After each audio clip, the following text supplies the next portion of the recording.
Welcome to the Forest Analytics Landing Podcast. I'm your host, Matt Russell.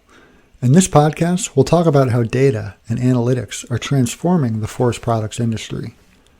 We'll share how a research-based approach to analytics can empower your forestry organization to make better decisions with your data. Hello, everyone. Welcome to the podcast this week. This week, I want to talk about harvested wood products and how we value and how we quantify them in a forestry context. Obviously, there's a lot of interest right now in forest carbon, the ability for our forests to store carbon, to sequester carbon through time.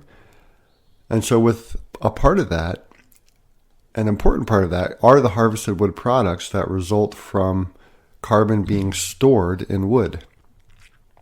Now, a lot of the times we often focus on just the carbon that's in the forest or that's being sequestered in the forest. But if good forest management is happening, we can also count the carbon that's stored in long-lived forest products in the form of harvested wood products, and even some of those products that end up in landfills. The wood is still there, although it's decomposing, decaying at a rate that we can specify. The carbon is still there and is not just immediately lost to the atmosphere. And so I think it's important to understand and to quantify the role of harvested wood products, especially when talking about carbon, but really in talking about any kind of forest management where we might value the role of forest management in carbon. And so obviously when we do harvesting, we use those products that we get from a timber harvest for various uses. So these can be really short-lived products like paper or pulp. That these could last just a few years, or it could be long-lived ones. So like utility poles. Utility poles can last 80 years, as an example. And so obviously that carbon that's being moved from the forest into a harvested wood product is going to last for a long duration.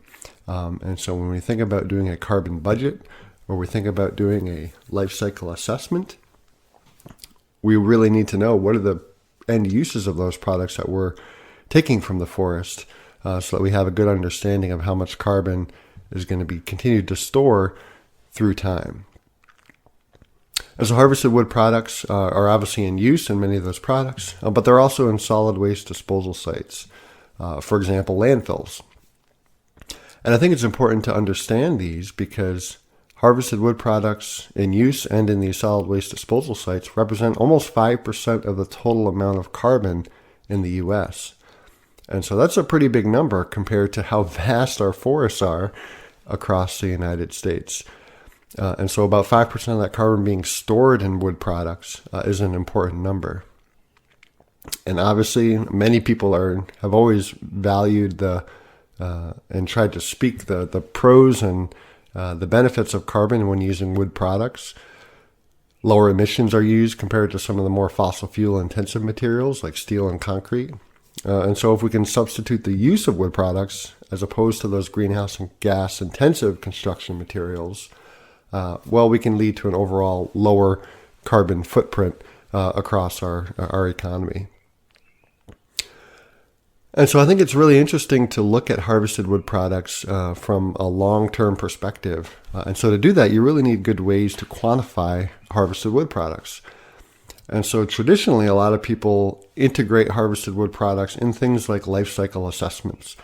And so this is the idea that we can take kind of basically track one atom of carbon from cradle to grave, as they say. And so as it becomes a component of the tree and the forest to when it becomes basically depleted through time, through decay. And so you might imagine something like in our example of a utility pole. Say a pine tree is growing in the forest for 60 years. It's harvested, turned into a utility pole, and then serves another 60 years as that utility pole, carrying electrical lines or whatever. Well, we need to know that that longevity or that rate of use of that product through time. And so another way that is done to quantify some of the harvested wood products are through a variety of tools and simulation tools. And so one that I'm familiar with and that I think has some good kind of basic harvested wood products information is the Forest Vegetation Simulator. Now, the Forest Vegetation Simulator is a commonly used model. It's an individual tree growth model. And so you feed it basically lists of trees in a forest, their diameter and their species being the bare minimum information.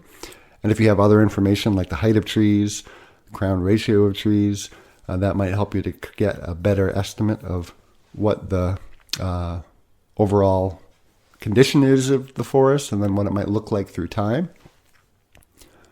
But FVS also has estimates of carbon stored in harvested wood products. And so it's a great tool to begin looking at some of these things. And so a lot of people like the FVS model also because it's an approved simulation tool through programs like the California Air Resources Board's Compliance Offset Program. And so that's one of the regulatory carbon programs here, at least in the United States. And so there's a lot of value in using a model like the Forest Vegetation Simulator. We recently used the FVS model to do some basic scenario analyses on a project I was working with the Minnesota Forest Resources Council to get a better understanding of, for some basic forest types under kind of some common forest management scenarios, what would the forest look like in 100 years, but also what would be the result of some of the harvested wood products. If we counted the harvested wood products as a part of the carbon portfolio of a harvest, what might that mean in terms of the value of also incorporating harvested wood in terms of carbon estimates? And so our report that we prepared for the Minnesota Council lists and has great figures on some of these different scenario analyses related to harvested wood products.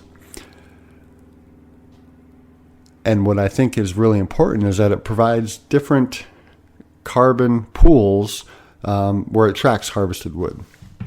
And so it tracks these in terms of the products that are in use, the products in solid waste disposal sites.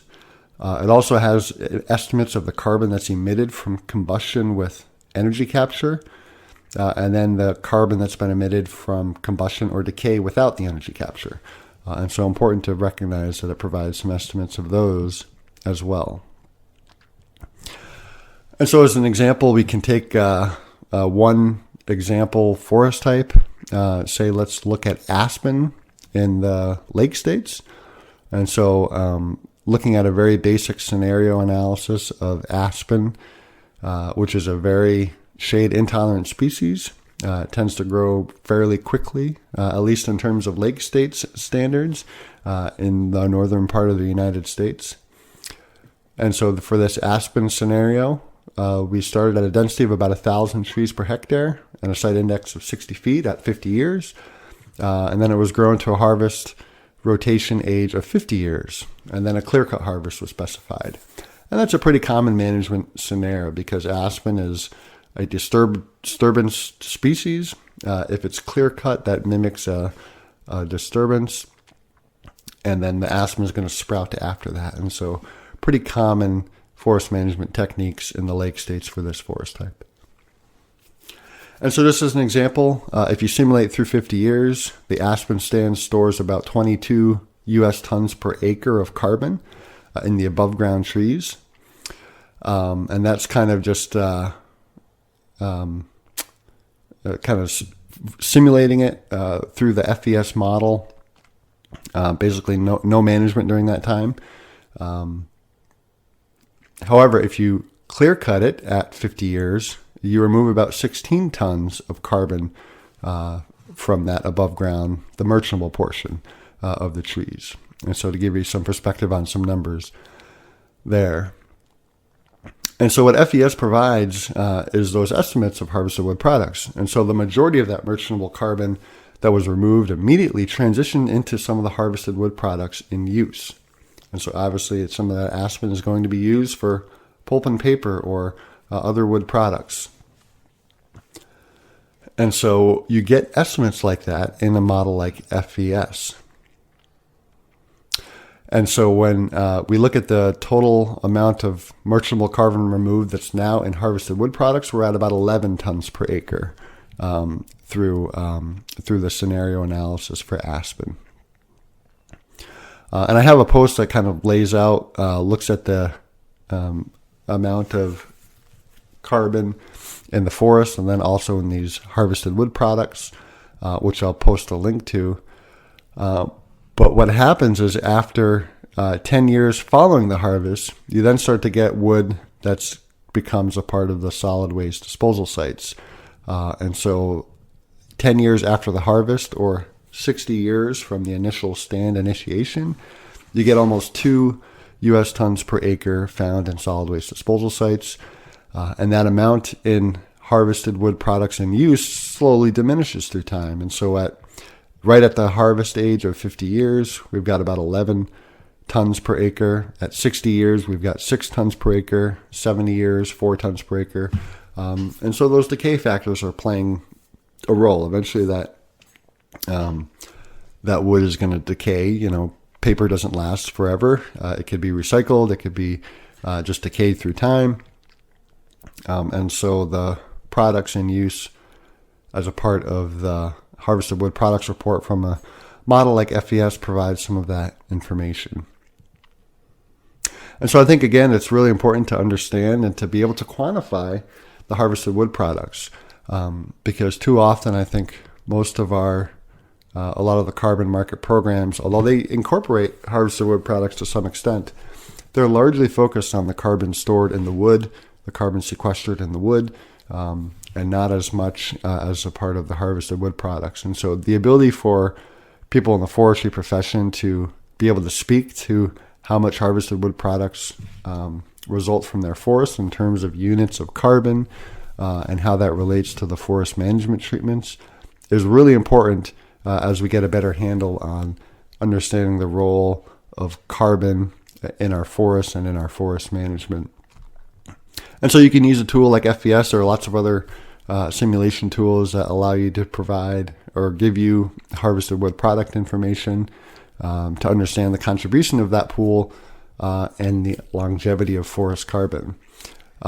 If you don't incorporate the harvested wood product information, you can really underestimate the total amount of carbon being stored. And so I would encourage you to learn and to spend some time kind of getting a handle on some of these information for some of the forests that you work with. And I think your understanding and the way that you convey this information to other decision makers and other policymakers can only improve the work that you do and to showcase the value of carbon in our forests. Thanks for listening. Thanks for listening to the Forest Analytics Landing Podcast. For more information on how data and analytics can empower your organization, visit arbor-analytics.com.